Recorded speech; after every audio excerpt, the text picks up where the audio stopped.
কারণ আমরা প্রায় ইতিহাস ভুলে যাই বলে আমাদের নিজেদের পরিচয়ও একসময় হারিয়ে ফেলি।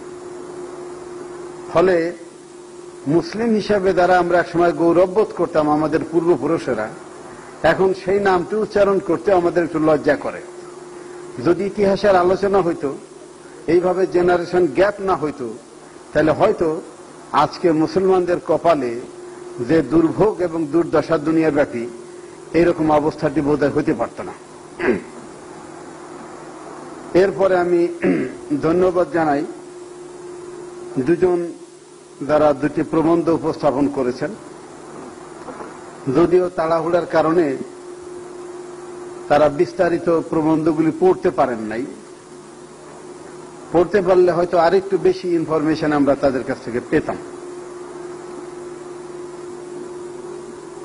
প্রিয় সুধীমণ্ডলী, এখানে আমি শুধুমাত্র যেহেতু শিক্ষা ব্যবস্থা সম্পর্কে, ইসলামী শিক্ষা সম্পর্কে অনেক কথা আলোচনা হয়েছে, আমি এগুলি আর রিপিট করতে চাই না।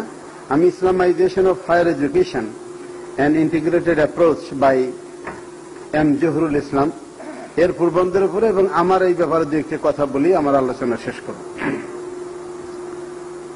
একসময় বাংলাদেশ নয়, সারা দুনিয়ায় ইসলামী অর্থনীতি বা ইসলামিক ব্যাংকিং চলতে পারে এমন ধারণা করলেও তাকে দারুণ রকমের বোকা লোক বলে মনে করা হয়েছে। কিন্তু এখন বাস্তব এটা সত্যি প্রমাণ হয়েছে। পৃথিবীর অনেক দেশে, এমনকি অমুসলিম দেশেও ইসলামী ব্যাংকের শাখা চালু হয়েছে বিভিন্ন নামে এবং কাজ করছে। ইসলামিক এডুকেশন সম্পর্কে যখন প্রথম দিকে পাকিস্তান আমলের ছাত্র সংঘের লোকেরা এবং ইসলামী আন্দোলনের দায়িত্বশীল ব্যক্তিরা কথাবার্তা বলতেন, তখন অনেকেই এর অর্থ বুঝতে চাইতেন না, এমনকি নামাজি লোকেরাও বুঝতে বড় কষ্ট হইত। এখন তো মোটামুটি সকলেই বুঝতে পারছেন যে আসলে আদর্শিক শিক্ষা ব্যবস্থা ছাড়া মানুষ তৈরি করার দ্বিতীয় কোনো রাস্তা নেই। প্লেটো একটি উক্তি এর আগে উল্লেখ করেছেন, আরেকটি কথা বলেছিলেন যে citizen should be educated in accordance with the principles of their constitution. তা আমাদের বাংলাদেশের কনস্টিটিউশনে এখন যাবতীয় কাজের উৎস আল্লাহর উপরে ঈমান, বিসমিল্লাহির রহমানির রহিম দিয়ে শুরু, ইসলাম রাষ্ট্র ধর্ম। এরপরও শিক্ষা ব্যবস্থা আমাদের জাতিসত্তা এবং আদর্শ অনুযায়ী পরিচালনায় যে ডিলে হচ্ছে, এতে আমাদের ক্ষতি হচ্ছে প্রচুর। এই জন্য যতটা দ্রুত সম্ভব জাতির আশা আকাঙ্ক্ষা অনুযায়ী এবং মানুষ তৈরির তাগিদে এই শিক্ষা ব্যবস্থা দ্রুত ফর্মুলেট করা এবং বাস্তবায়ন করার প্রয়োজন দেখা দিয়েছে। যে কয়দিন দেরি হবে, এই কয়দিনে মানুষ হিসেবে আমরা ক্ষতিগ্রস্ত হব, জাতি হিসেবে ক্ষতিগ্রস্ত হব। এই জন্য আর দেরি করা উচিত নয়। জহুরুল ইসলাম সাহেবের আলোচনাটা বেশ ভালোই ছিল। আমি আরেকটু খুশি হইতে পারতাম যদি তিনি প্রথম দিকে ভূমিকায় যে কথাগুলি বলেছেন সেই অনুযায়ী শেষের দিকে how to islamize science education, how to islamize social education আর সোশ্যাল সায়েন্সেস, এইভাবে একটা বিভিন্ন দিকের উল্লেখ করতে পারতেন, তাহলে আর একটু ভালো হইতো আমাদের জন্য বুঝার দিক থেকে। এরপর একটা কোটেশন তিনি উল্লেখ করেছেন, it is also said that, এই কোটেশনটা স্ট্যানলি হলের, তিনি একজন ব্রিটিশ শিক্ষাবিদ। তো এখানে কোটেশন একটু ভুল উল্লেখ করেছে, যেহেতু কোট করতে গেলে এক্সাক্ট কথাটাই কোট করা উচিত। সেখানে ওই কথাটা আছে ওইখানে এইভাবে যে if you teach your children the 3 arts, reading, writing and arithmetic, অ্যারিথমেটিকের নাম একসময় রিথমেটিক ছিল ইংরেজিতে, পরে এ শব্দটি যোগ করা হয়েছে, and leave the 4th art, don't teach কথাটা ওখানে সরাসরি উল্লেখ নাই, and leave the 4th art that is religion, you will get a 5th art that is rascality, বর্বরতা পাবে। যেহেতু উল্লেখ করেছেন এই জন্য আমি কথাটা জরুরি মনে করলাম এখানে বলার ব্যাপারে। এরপরে আমি নিজে একজন সায়েন্সের ছাত্র। বর্তমানে সায়েন্সের যে সমস্ত জিনিস আবিষ্কার হচ্ছে তাতে উচ্চ শিক্ষাকে ইসলামাইজ করার ক্ষেত্রে কোনো ধরনের কোনো বাধা আছে বলে আমি মনে করি না। যেমন বর্তমানে ফিজিক্স তো সবথেকে বেশি ডেভেলপ করেছে সায়েন্স হিসেবে, তার আনসার্টেনিটি প্রিন্সিপাল, কম্পিউটার এবং অ্যাস্ট্রোনমি, তাতে যেসব কথাবার্তা আছে এর প্রায় অনেক কথাই হাদিসে উল্লেখ আছে। মহাবিশ্বের সৃষ্টিতত্ত্ব সম্পর্কে যখন মানুষকে কথা বলা হইতো যে যাকে সবচাইতে ছোট্ট একটি বেহেশত দেওয়া হবে, সেই বেহেশতটার পরিমাণও হবে শতকরা মানে কি বলে বর্তমান পৃথিবীর প্রায় 10 গুণ বা 8 গুণ বর্ণনান্তরে।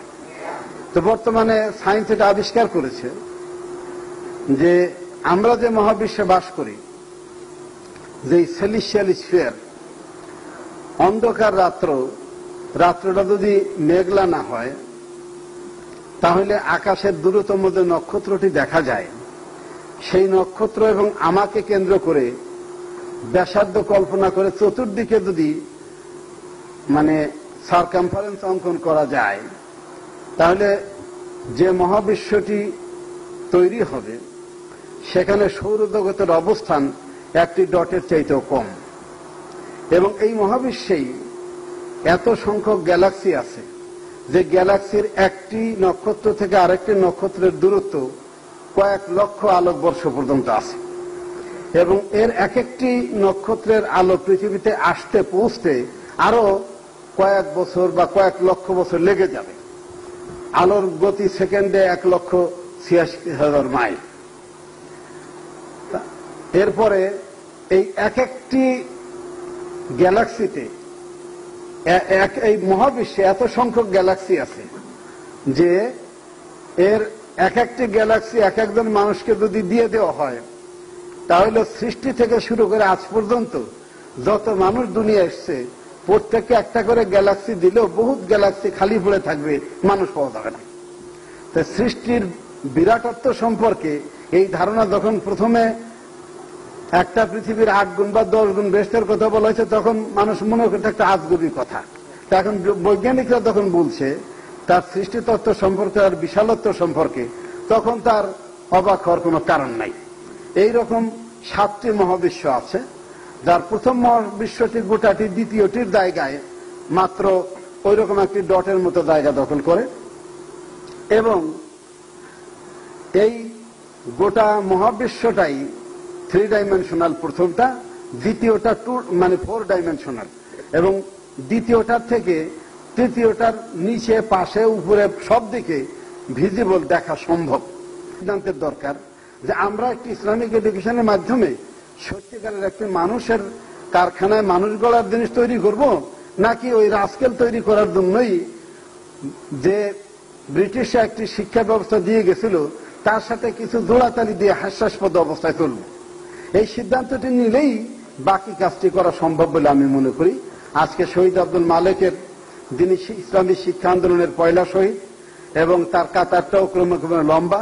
তার ভাইদের স্বপ্নে দেখেছেন এই তার সেনাবাহিনীর সংখ্যা ক্রমে ক্রমে বাড়া ছাড়া ইনশাল্লাহ কমবে না।